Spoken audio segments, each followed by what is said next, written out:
Bonjour, aujourd'hui je vais vous faire une vidéo sur la compétence D43, récupérer et référencer une ressource numérique en ligne. Pour cela, je vais vous montrer un site qui s'appelle documentcyborg.com. C'est un site qui va vous permettre de convertir un site en ligne en fichier ou document, soit PDF, Word ou etc. Donc voici le site tout simplement. Vous marquez documentcyborg.com et vous tombez dessus directement.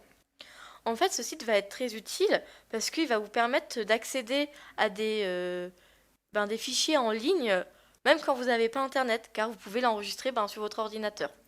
Je vais vous faire une petite démonstration. Alors, par exemple, pour le magazine Pause Caféine, vous tombez sur un article très intéressant.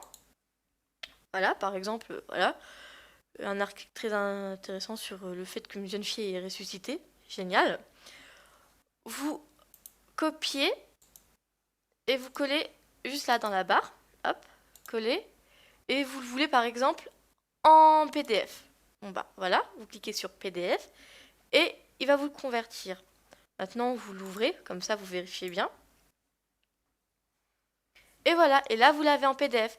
Donc il suffit de l'enregistrer et vous pouvez l'avoir quand vous voulez sans forcément avoir internet. Donc si vous voulez montrer l'article à des personnes ou à des amis et que vous n'avez pas internet, suffit de l'enregistrer comme ça et vous pouvez l'avoir partout sur vous. Ça fonctionne aussi avec Word, donc j'ai essayé avec un autre site, par exemple le site de notre cher prof d'informatique. Hop, pareil, on copie le lien et on le colle. Voilà, collé. Et là, par exemple, cette fois-ci, donc hop là, petite fausse manipulation. Bon, on colle et cette fois-ci, on le veut en version Word. Hop, pareil, donc il le convertit et on l'ouvre.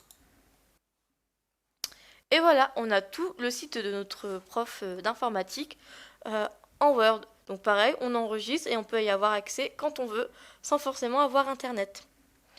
Donc c'est un site qui est gratuit. Je ne vois vraiment pas d'inconvénient à ce site, tout simplement parce que moi, il m'a servi beaucoup de fois pour les cours.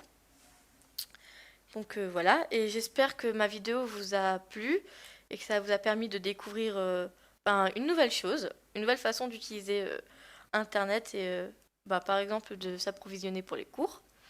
Et à une prochaine fois. Merci.